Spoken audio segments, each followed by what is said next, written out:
Picture this. You're sitting on your couch watching your favorite Netflix show together with your partner, and suddenly a simple conversation turns into a full-blown argument. How on earth did that happen? Where did that come from? Does that sound familiar? How does conflict impact you and your partner? Arguments and disagreements can feel overwhelming, but they don't have to define your relationship. Conflict is normal, right? Every couple argues. Well, except the couples that say they don't argue, and I actually wonder what they're avoiding, but that's a completely other episode. The key is how you handle those arguments. In this episode, I'm going to invite you into the world of a bloke who initially struggled with managing conflict in his relationship. We're going to uncover his thoughts, feelings, and behaviors, and take you through the tips and the strategies that worked really well, not only to take the heat out of the conflict, but also get his relationship back on track. So grab a coffee or something a little bit stronger, get comfortable, and let's turn those heated moments into a stronger, healthier relationship. Welcome to Man Talk, a podcast of real conversations about life, your life, our life, the emotional well-being of men. My name is Howard Todd-Collins. I'm a psychotherapist in private practice. Sit back, relax, and join me for this latest episode of Man Talk.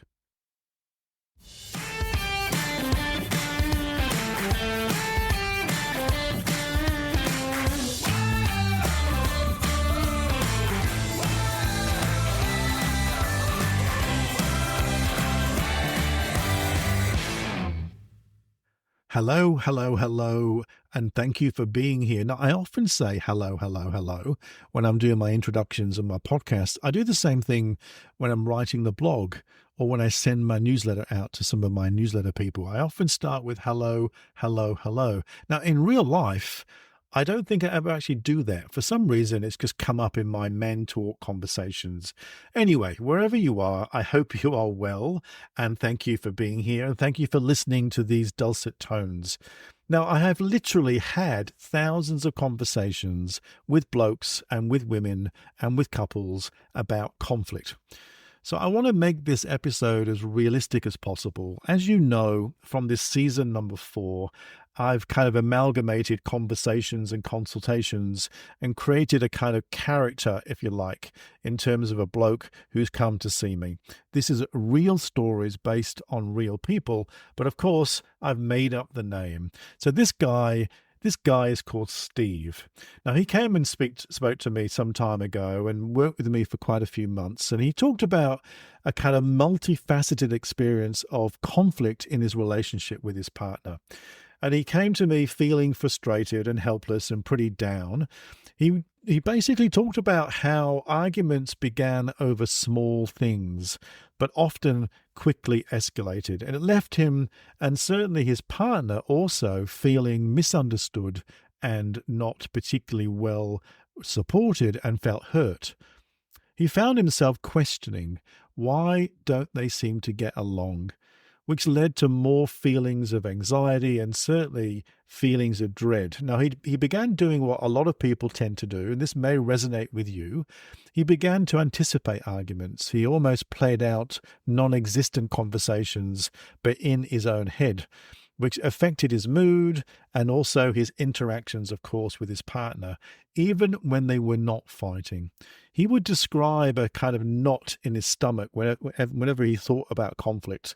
And certainly when conflict arose, his body had a physical response. It was a kind of a way that his body reacted to the stress and tension. He would notice that he would become very defensive quite quickly, but also that he would raise his voice, and at times he would go the opposite way. He would shut down completely. So these reactions created a kind of vicious cycle that was really hard for him to break. Now, this consistent conflict, or at least the fear of conflict, took a real toll on the way he felt about himself. His self-esteem began to decline. He began to really doubt his ability to maintain a healthy relationship. He felt inadequate. He also feared that his partner was growing more distant from him. Now, he kept a lot of these thoughts to himself.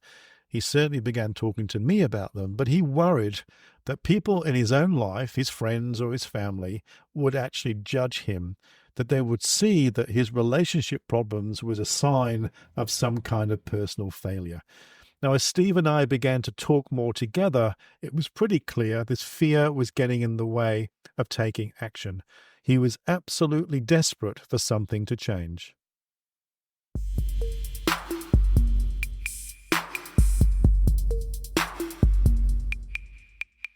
Conflict management in a relationship sense is not necessarily just what it is you're arguing about. It's as much to do with how you're processing and managing the thoughts and the feelings and the behaviors that arise when there are differences in a relationship.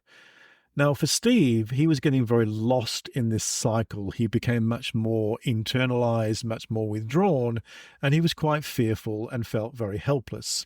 So we began looking at this experience in our conversations, how to manage those thoughts and feelings, in particular, some strategies that would help him to then become ready to communicate better with his partner. Now, the first step that we looked at was how to stay calm.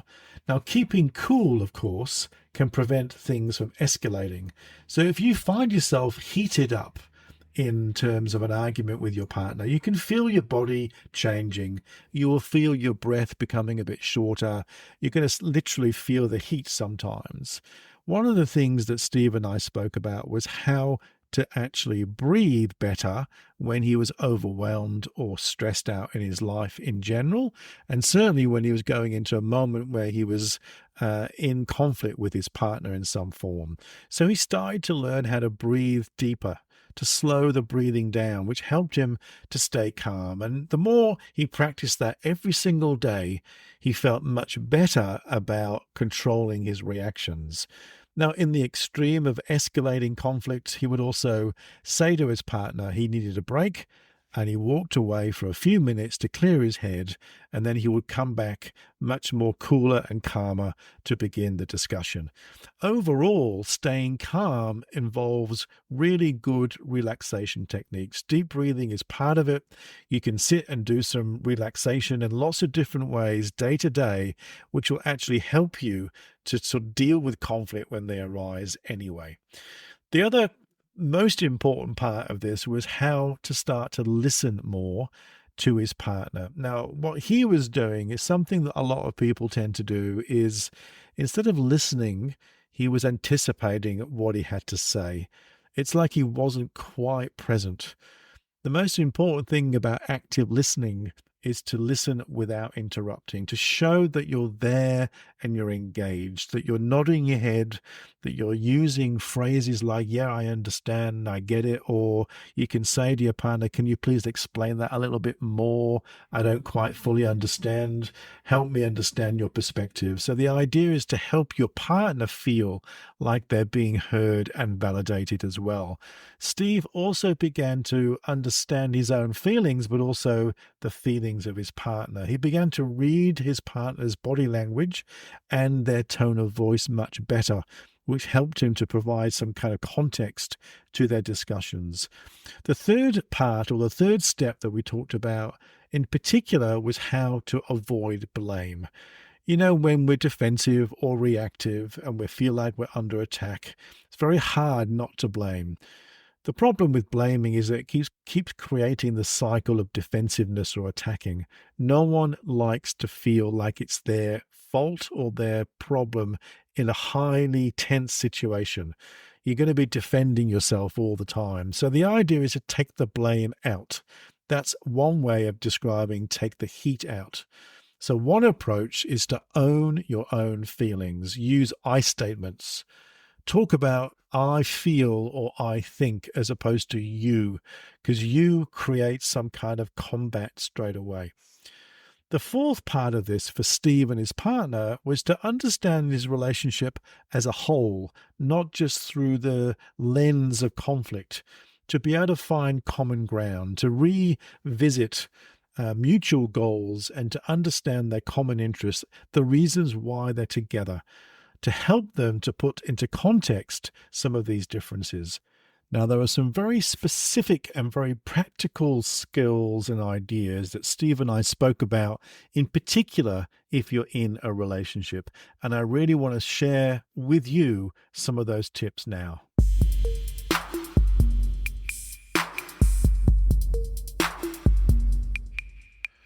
I tend to think that most of us like a really good tip of some kind. Tell me what to do is often a catch cry of some of my conversations with the blokes that I work with. And that's fine because it's important to walk away from a conversation and hopefully from a podcast with some new ideas of doing things a bit differently. And this is no different in terms of the work that Steve was doing, in particular around managing conflict. And we went through a whole load of particular skills and tips that actually worked really well for him. So take some of these on board. These may or may not work for you. Some of them you may be doing already, and hopefully you'll get something out of this particular segment that you can take into your relationship with your partner. Now, one of the first things that we talked about, Steve and I, was the way that him and his partner were actually talking about stuff in their relationship. And the first thing that we looked at, which is kind of tip number one, is how you schedule times to be talking with each other, particularly the idea, ironically, of conflict-free moments. So that you've got times where you are regularly checking in, but you're also enjoying conversations about your life together that's actually conflict-free. And find times where you can talk about or discuss particularly difficult or contentious issues that work well for both of you. Now, Steve and his partner, for example, and this is very common, began to realize that talking about stuff at the end of a day, before they were going to bed, when they were both tired, was really not the time to start any kind of contentious conversation. They just really didn't have the bandwidth or the presence of mind to deal with it. So they made an agreement that they wouldn't actually start talking about difficult stuff before they went to bed. They waited until the next day or at some time over the weekend. So think about how you schedule your check-ins with your partner. Another tip that we talked about, which is very common, is what happens when you're getting into the escalation of an argument. And you need to think about how you de-escalate. And Steve and his partner used a code word. They actually began to talk about just saying something that would stop them in their tracks and say, I need a break. And they literally said, I need a break. And they both honored that by stopping and taking some moments away from the conversation to de-escalate.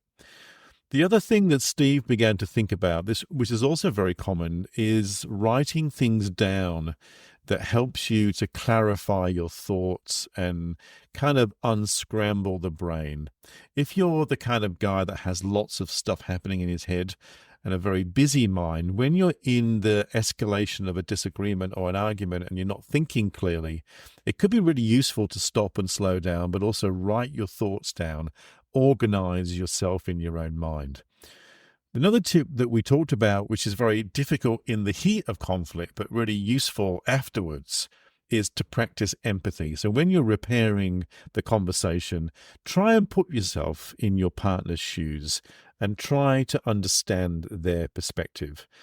Significantly for Steve and his partner, the more they did that, the more they realized that they could de-escalate their arguments quite quickly because they were actually more consciously, intentionally trying to understand each other's position.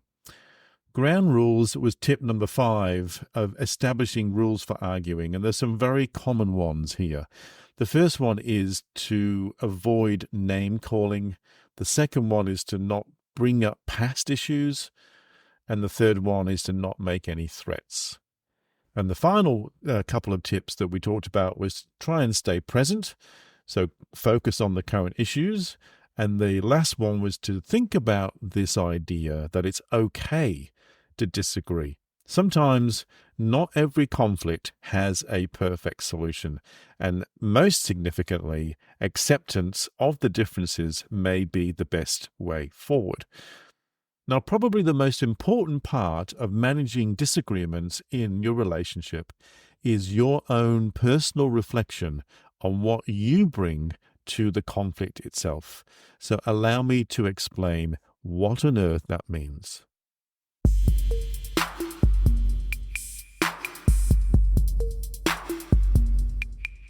What is your style of conflict? Now, this is another way of saying, well, what is it you're bringing, and the way you're bringing the pattern or the style of communicating that actually exacerbates conflict in the relationship you have with your partner. Now, Steve began to realize through our conversations that he had a certain way of coping, and this was exacerbated by his particular conflict style that he learned in his life, but also how stress and insecurity were part of the ingredients to this way of coping, which of course never worked particularly well. And he began to learn how to change some of these styles in the conversations with me. There are some very common conflict styles that show up in my conversations. I'm going to run through some of them with you. There are 5 of them. Now, the first one is defensiveness, or being defensive. Very common. It basically shuts down and escalates situations fairly quickly. It's really about refusing to acknowledge any kind of fault in yourself that you don't take enough responsibility for. And the impact of that is it can make a partner feel invalidated and frustrated. And of course, that worsens the cycle of conflict. The second style is avoidance or avoidance. If you're avoiding conflict, usually the expectation is when you're avoiding conflict, you think it's going to maintain the peace and prevent any kind of stress. The problem, of course, is that this avoidance leads to built-up resentment, and later larger arguments or larger reactions tend to show up. The third style of conflict is aggressive. Now, this is not just with men, but it's very common with men, most obviously, that it leads into some of the bigger, more concerning issues around domestic abuse and domestic violence. Aggression is about raised voices during conflict. It's about asserting dominance and control. It includes yelling, name-calling, and physically intimidating and physical violence. This obviously escalates conflict, but also causes long-lasting emotional harm. It's where long-term trauma tends to sit. The fourth style is stonewalling. Now, this is where you're shutting down completely during an argument. It's very common as a tactic in terms of avoidance, but it's also about being overwhelmed. And when you're stonewalling, your communication just completely shuts down. There's a refusal to talk almost, and this creates obviously more emotional distance and unresolved tension. The last style, which is probably really common, is passive aggressive. Now, this is kind of behaviors like sarcasm or backhanded comments that are often used to deflect or avoid confrontation, but they still express some kind of discontent. Now, this kind of behavior is very confusing for a partner and, of course, escalates more conflict without really addressing what the issues are. So what I'd like you to think about, and this is something that Steve did over time, he began to realize he was much more avoidant in his style, and in some way realized his passive aggression style, if I can say it properly. And we began to change the way or understand why that was happening within him. And he began to learn some different communication skills that helped his partner understand what his thoughts and feelings were. So what can you work on to improve your way of dealing with conflict? What kind of self-improvement or personal development that you know can have a positive impact upon your relationship with your partner? Because, for example, how do you stay present and reduce stress in your life? What can you do to improve your mental health and make you a more understanding, patient partner? Or are there specific conflict styles that you know simply don't work?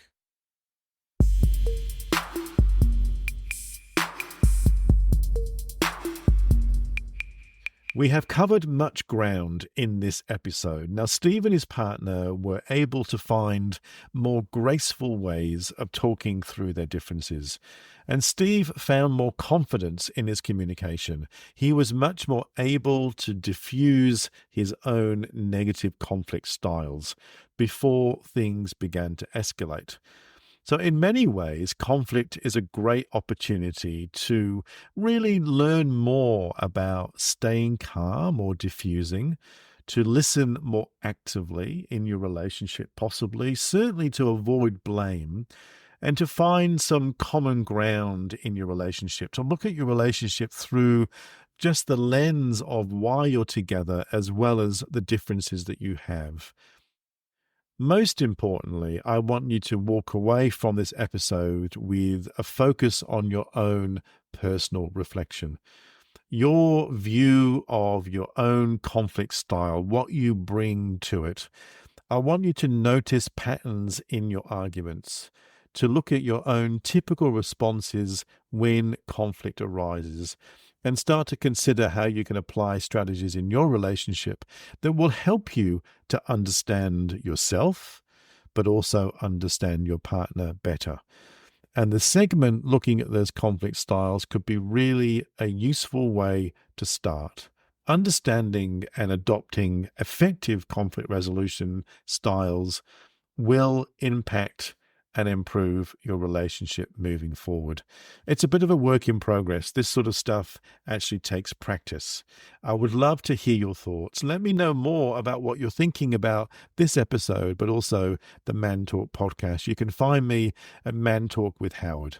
Now, if this episode sparks some more interest, check the show notes because there are some really good online products and programs now available to help you make sense of your relationship, but also help you make sense of yourself. Thank you for listening. If you like what you hear, tell your mates, give me a review wherever you found the podcast, and I will catch you again in the next episode.